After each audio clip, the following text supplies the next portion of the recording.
What's up, nerds? My name is Steve from Flipping the Nerd, and this is my top 10 favorite Stephen King movie adaptations.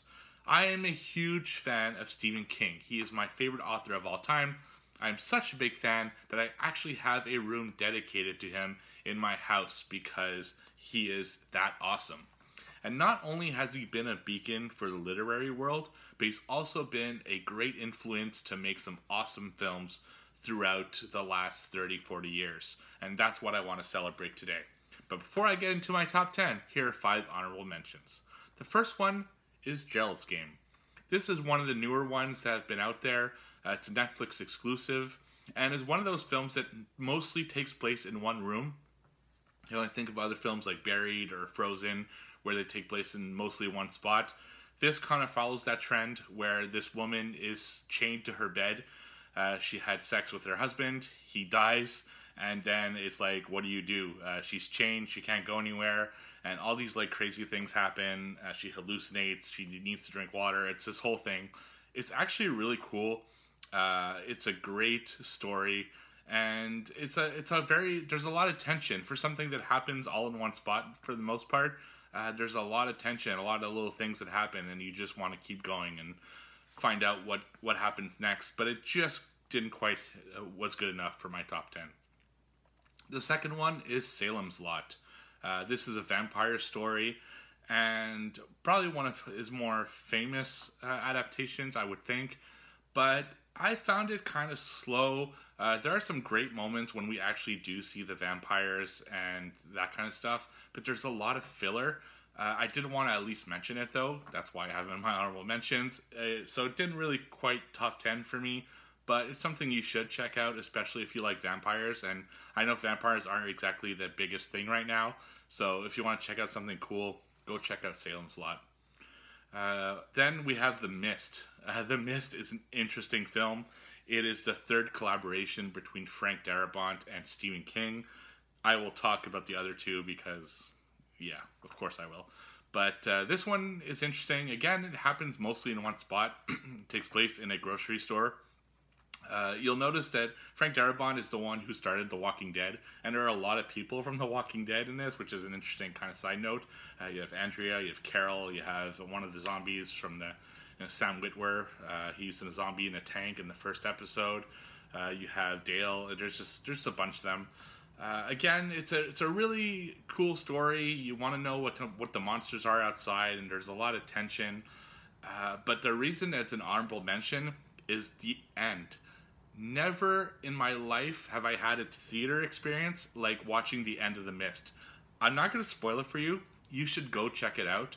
But I'm not kidding you. When the movie ended, the theater was silent and didn't say anything for like a solid minute. Nobody got up. Nothing happened. People were just absolutely stunned at how this movie ended. And that makes it awesome and made me think about putting it on my top 10. But Stephen King has so many amazing adaptations that I couldn't do it, but I had to mention it. Another one is Carrie. Carrie is one that a lot of people like, that personally I didn't think was that great. But I did want to at least mention it. Now, Sissy Spacek as Carrie is fantastic. And the whole scene at the end with the prom is unbelievable. But the rest of the movie, I find drags on. It just doesn't... it just didn't entertain me.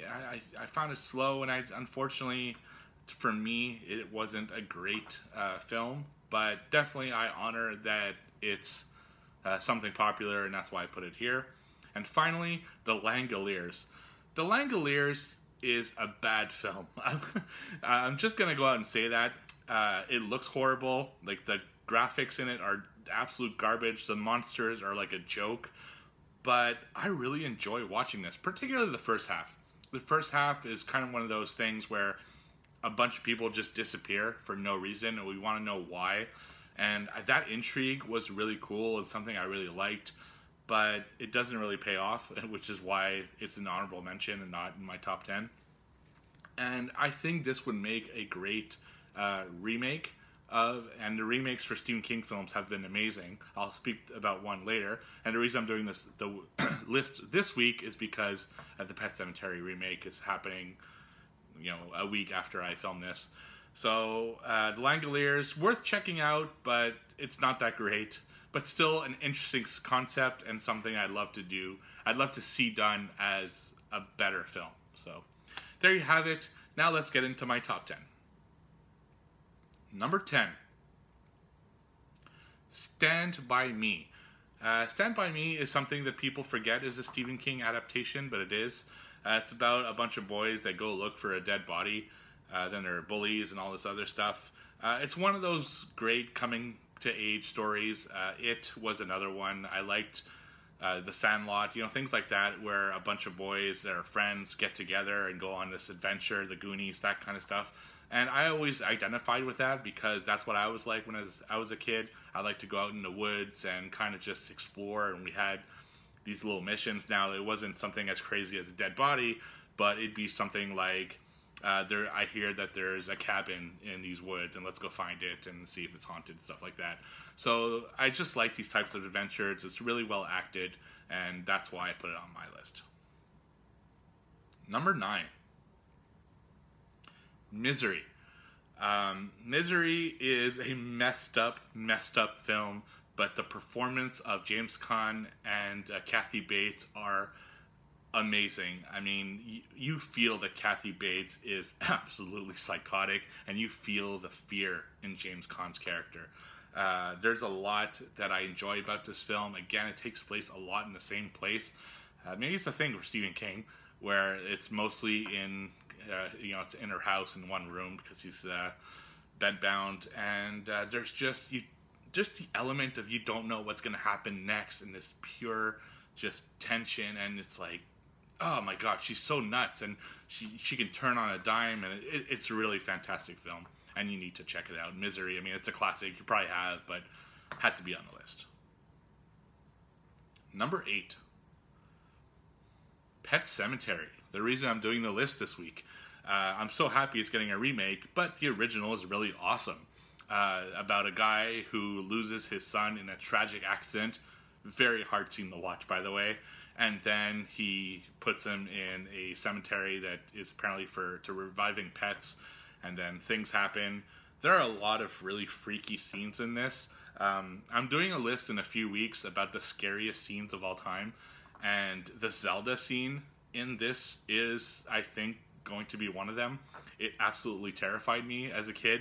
So there's a lot to love about this movie. I am glad they're remaking it, but you need to watch the original to appreciate kind of what a great film it is, and that's why I put it on.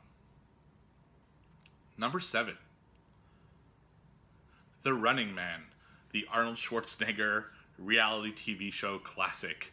I spoke about it a few weeks ago in my top 10 favorite Arnold Schwarzenegger films, so I'm not going to dwell on it too much. But Arnold Schwarzenegger gets put into this reality show where he's got to kill other wacky characters. It's kind of a life or death situation, and I just love this film. It's got great one-liners, it's got great characters, and it's just fun to watch. The villains in this movie are so cartoony, but it works because it's just like absolutely bonkers. I love this movie to death.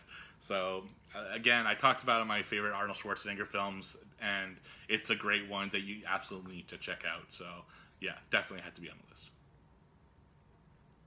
Number 6. The Stand. So The Stand was technically a TV miniseries, but I'm putting it as a movie because I've only seen it like on a DVD or VHS, and it's super long. It's like 3-4 hours. But I love post-apocalyptic stories. That's why I love zombie films so much. I did a top 10 zombie film, but this one isn't zombies. The dead don't come back, but it is cool to see how people survive in a post-apocalyptic world.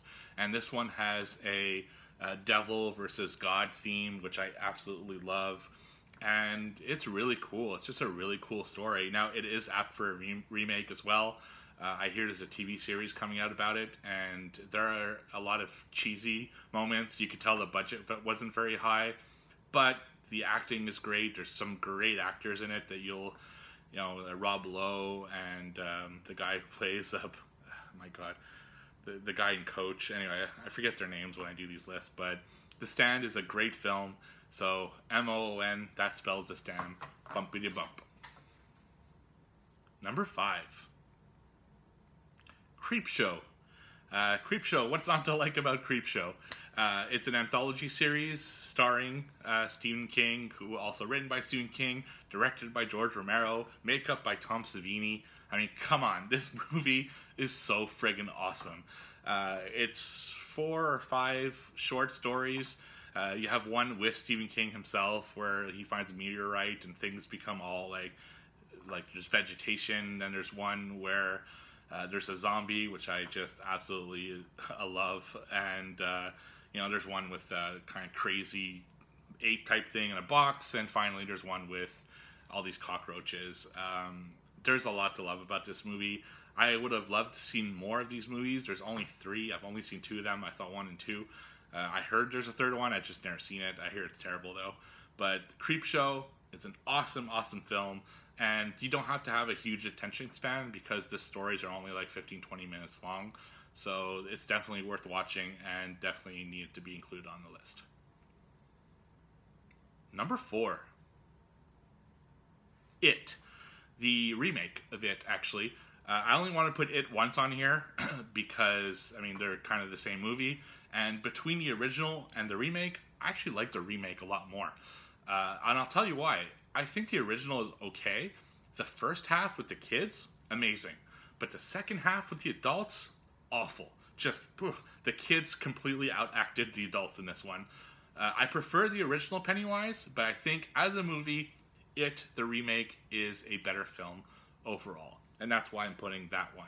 Now, this Pennywise was amazing also. It's a little more violent.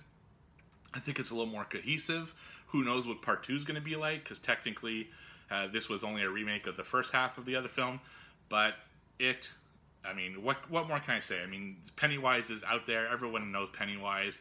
The dancing clown is awesome. So, of course, I had to put him on the list. I actually have a top 10 clowns episode coming out in the next few weeks as well. My friend Gabby is really going to love that. Yeah, so It had to be on the list. Number 4. Let's go for it. Number 3. The Shining. The Shining. I love The Shining. The Shining is a story with just Jack Nicholson, who plays someone who's slowly becoming crazy, and it takes place in this crazy hotel, and it's got the Grady twins, which are some of my favorite villains of all time, and also probably going to be in my scariest scenes of all time list, because I think their scene is terrifying. It's just such an amazing film, well written, well acted. It's a little on the long side, but when it's good, it's very good. And that's why I have such a adoration for this movie. This is one I don't want to see remade because I think it was done perfectly. And ironically, Stephen King doesn't really like this one because he feels it wasn't close enough to his book. But, I mean, it's an absolute classic. So Stanley Kubrick, if you've ever seen his work, has a very distinct style. And this is the poster child for that style, and it's an amazing film. So easily had to be on the list. Number 2, The Green Mile. This is Frank Darabont and Stephen King's second film that they did together. It's about a guy on death row, and Michael Clark Duncan playing kind of the guy who's on death row, and you have Tom Hanks playing the guard. This is probably the saddest movie I've ever seen in my life. If I don't cry, but if I were ever to cry for a movie, this would be it. Like, the scenes where people are getting executed, like, oh my god. It took everything to not shed a tear at these scenes. But it is so, so good. The acting is just spot on, and you really feel for these characters. They feel like real characters. And some of the other prisoners, too, that you really feel for. There's one of them with a mouse that you kind of come to love, and there's this really crazy one that you don't like, but you like kind of seeing him because he's nuts. It's just, this is an amazing, amazing film. And Frank Darabont and Stephen King together just made great, great work. And this is absolute proof. So this, The Mist, and what could be the next one? Number 1. The Shawshank Redemption. Frank Darabont and Stephen King's first collaboration together. And not only the best Stephen King adaptation, in my opinion, but this is the best film, period, of all time, as far as I'm concerned. It's my favorite film of all time. Everything from the music, the cinematography, it's got comedy, it's got action, not really action like action, but it's got stuff that happens. It's got an amazing, like, perfect pace. It's got a side stories that are great, and it's just, I could sit here literally and make a whole episode about how much I love The Shawshank Redemption and all the nuances and as to why. But push comes to shove, Shawshank Redemption is the best film of all time. IMDb agrees with me. It's the number 1 film of all time on IMDb as well.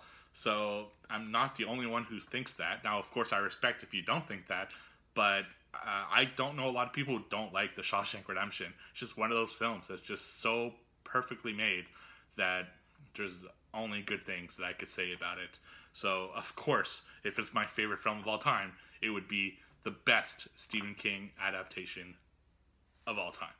So what do you think on my list? What do you think are the best Stephen King movie adaptation? I'd love to know and discuss it. There's a lot I don't have on my list. You know, Needful Things, and he's done a lot of recent ones like Mr. Mercedes, and he has a bunch of them coming. He did Dark Tower. I'd love to know which ones do you think should be on the list, which ones I didn't put on, which ones I did put on. And next week, it's going to be my top 10 favorite pro wrestlers of all time in honor of WrestleMania. So let me know in advance which ones I should include as I'm still building the list. And of course, don't forget to watch the other videos on my channel. Don't forget to like, comment, and subscribe. And I'll see you all on the flip side.